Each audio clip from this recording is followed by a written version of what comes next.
Hi, welcome to another edition of the Weekly Wrap. I'm Cal Anderson, your activist and host. And we've got a little extended edition today because with the holiday season coming up, we're having a few Fridays where we're going to be running best ofs and favorites because we can't shoot on the Fridays before the holidays coming up. We're just giving everybody a little bit of an extra vacation. This is a good segue into the fact that we have a new executive director at LCTV. And Brian Dorrington? Dorrington, there you go. This is your debut on camera in our LCTV. And I will be back for a longer segment, but I just wanted to introduce today that at LCTV, we are actually doing a Toys for Tots drive that ends December 15th, so you can bring gifts to 181 Union Street, and we're open from 9 a.m. to 6 p.m. Monday through Friday. There's a big box in the lobby. You've seen them around. I think these are all over in public places, stores, etc. But make sure to get in by the 15th because you have to have time to wrap them, pair them with a list, and distribute them throughout the needs. Thank you for coming in, Brian. Sure, no problem. And I look forward to being on for a full episode. Yes. Now, the guest for the rest of the program is newly elected school committee person, Michael Satterwhite. Welcome, Michael. Thank you. Appreciate it. It's nice to have the campaign over, isn't it? It's refreshing, to say the least. And being a winner now, the thing is you're gearing up for your service that you're going to give to the city and the parents and students of Lynn. That's correct. All right. You want to help me do a few little announcements first before we get into your background and a little bit of your agenda? Of course. All right. Well, the main thing is we're back from Thanksgiving holiday hiatus, so keep in mind we ran best ofs and reruns then too, and we're going to be doing this the rest of the last 2 weeks of December. But don't worry, we'll be back. Now, I want to give a shout out to Leslie and Stephen Greenberg in Florida. They're snowbirds from Lynn, and they were wondering last week how come they hadn't seen the weekly wrap. Well, it's nice to have loyal viewers that tune us in on YouTube and Facebook, but don't worry, it's just the year-end hiatus, and thanks for watching. We're going to be back with new programming. Next week I have Lori Ehrlich on, our state representative, one of the 4 from Lynn, and then we're just going to be doing some best ofs and some other things. I have Yeti Frankel, one of the artists in residences at Lynn Arts, and we're going to be doing a remote piece. We're going to be going to her studio and maybe running that just before the new year as well. So we got a lot of things lined up. There's the last week's supermoon, the high tide, the dramatic Lynn. I'm glad you mentioned that. Yes. You know, living on the seacoast here, we have ample exposure to the ocean. And when there's a supermoon high tide, and high tide in Lynn means that it splashes up over our seawalls and sometimes gets onto the pedestrian multi-use recreational walkways.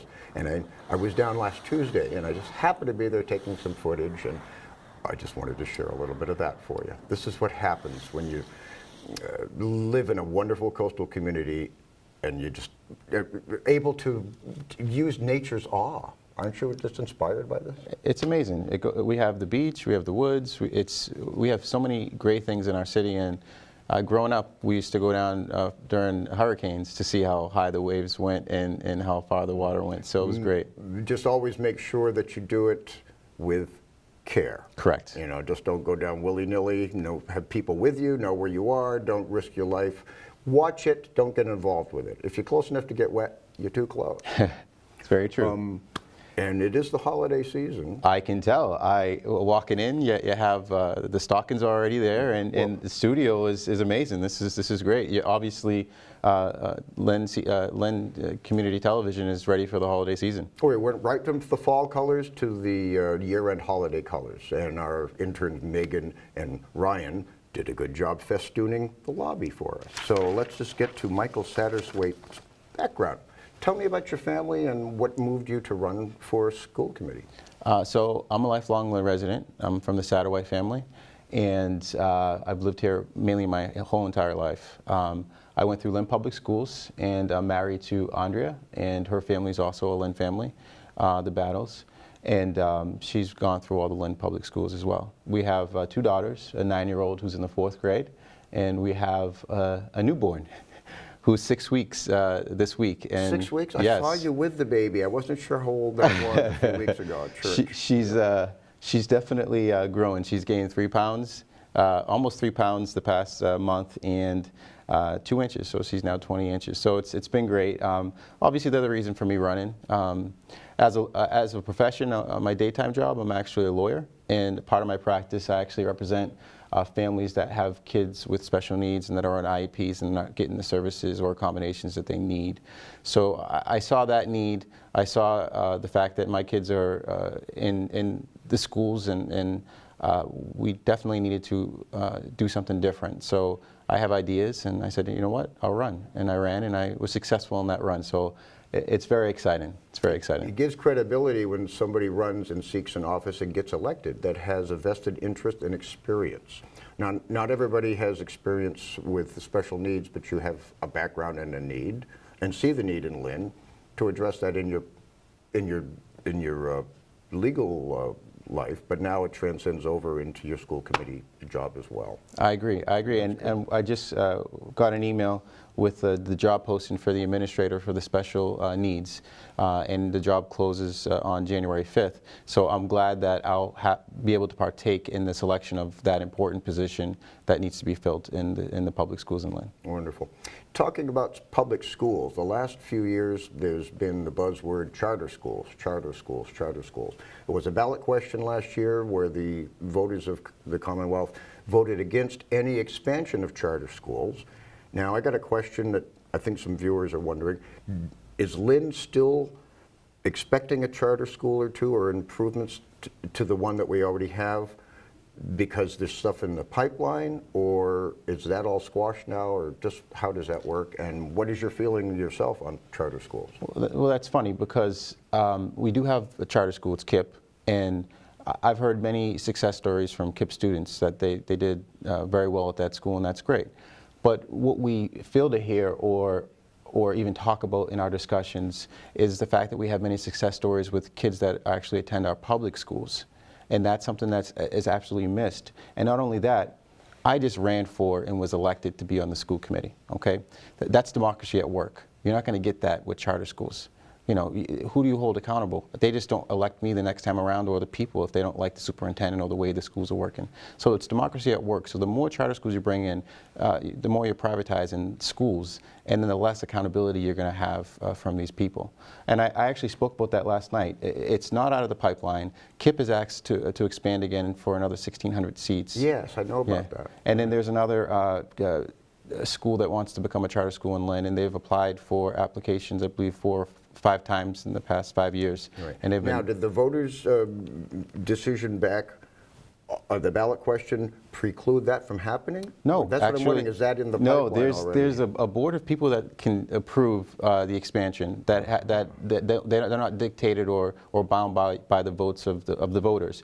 And even if we ignore what happened last year with regards to the charter school votes, look at the most recent election in November. We had 10 qualified people that ran for school committee, okay, and 4 of them were re-elected and 2 new ones were on. The 2 new ones, myself and Brian, were both against expansion of charter schools. So again, that reiterates the will of the people of Lynn, and I believe that the state should listen to that. It's important. Democratic consistency, that's what I'm looking at. I'm from the 60s, and I mentioned it before, you know. One thing I wanted to mention is that the community schools concept, that's a buzzword these days. Yeah. Now, community schools, can you briefly explain what that means? And I just want to remind people that we had a community school in concept when Claire Crane was principal of the Ford School. Now, some of those programs have been changed, others have been moved around, but what's going to happen district-wide? Well, you're right, we don't have a community school now. I actually had the pleasure of speaking to Claire about her concerns.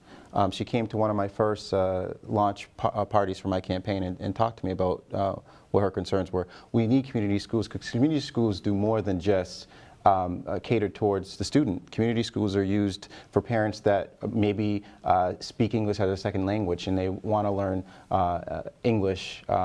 And there's other things that the community school can do. It's an area where people feel comfortable going and have access to a building to do certain things. And I think it's extremely important that we bring back community to our schools. And when I was running for school committee, I talked about the charter, the statute that created the school committee. The school committee was created for us to inform the community in which we serve. And I feel as though we lost that. And it's important to bring the community back in order for measures like 2 new middle schools to be approved, because when the community is outside of the school, we're not going to be able to be successful in what we want to do to improve our schools for our children in the communities. Thanks for your advocacy.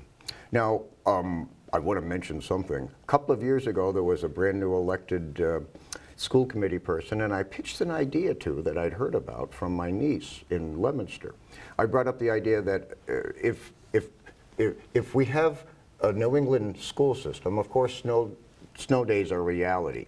So there's industry that do things like let people telecommute from home. And I thought, now what would be a model for children to take the safety factor out of busing people on snowy days, et cetera? If you're going to be sitting at home, why not have a packet of an envelope that you bring home that has something to do with every subject you have that is for credit? Now, this is something that I pitched to that other school committee person, and they didn't do anything with it. I pitched it to you, and you're not even sworn in yet. You've gotten back to me with some stats on it. We found out that it's not only in a couple of other communities, just been added in Leominster, but my question is, how do we do it here, and how do we make sure that the state school commission or whatever understands and counts it towards 180 days of the school curricula? How do we do that? Well, it's funny that you say that. I've found maybe a dozen articles that show that it's a current trend in our area. It's mainly in smaller school districts, but the savings are crazy. It's $11,000 per day that you can save if you do the blizzard bags, is what they're calling it. And there's criteria. So there's already stated criteria from the Department of Education on how these days can count. And the teachers can provide the information to the students, and the students have to partake. If they don't partake, it's considered an absence. And there's criteria. We can easily take that criteria, apply it to our schools, and on average, this is a small school district, and it's talking about saving $11,000 per day, and that includes the school transportation, the special education transportation, the cafeteria staff, and school utilities. So we're talking about budget crunches in our city. This is a good way to at least help a portion of that with, it would be a blizzard bag, and it will save parents the headache of having to wonder if it's safe to send their kids to school. And here I am, as a non-parent, but an uncle, I just thought of it as a no-brainer. And come to find out, it's already happening. I'm glad you're bringing this to the table in our school district, and I hope to hear more of it. Thank you. We've got a couple minutes left to talk about some headlines mined from the previous week. And here's one that's timely. Just in Thursday's paper, city's budget hole just got deeper. And once and again, it's all about the schools. Yes. Can you address this? And how did this get by the mayor? If the mayor is chairperson of the committee, the mayor is saying that this deadline wasn't met and she's blaming the school.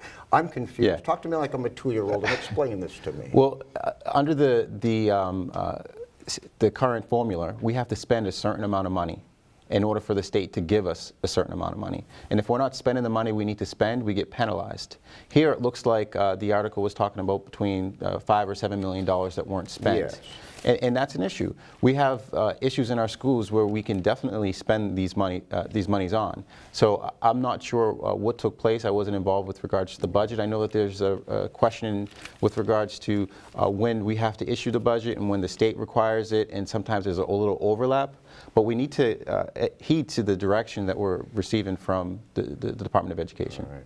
Well, that's about the only real nugget we can get to today, because we talk so much about the holidays and what's going on in our city. And thank you for being elected and starting out of the gate, apparently hitting the ground running, because I'm sure you're going to be talking about this budget hole come January when you're sworn in. Yes, that's true.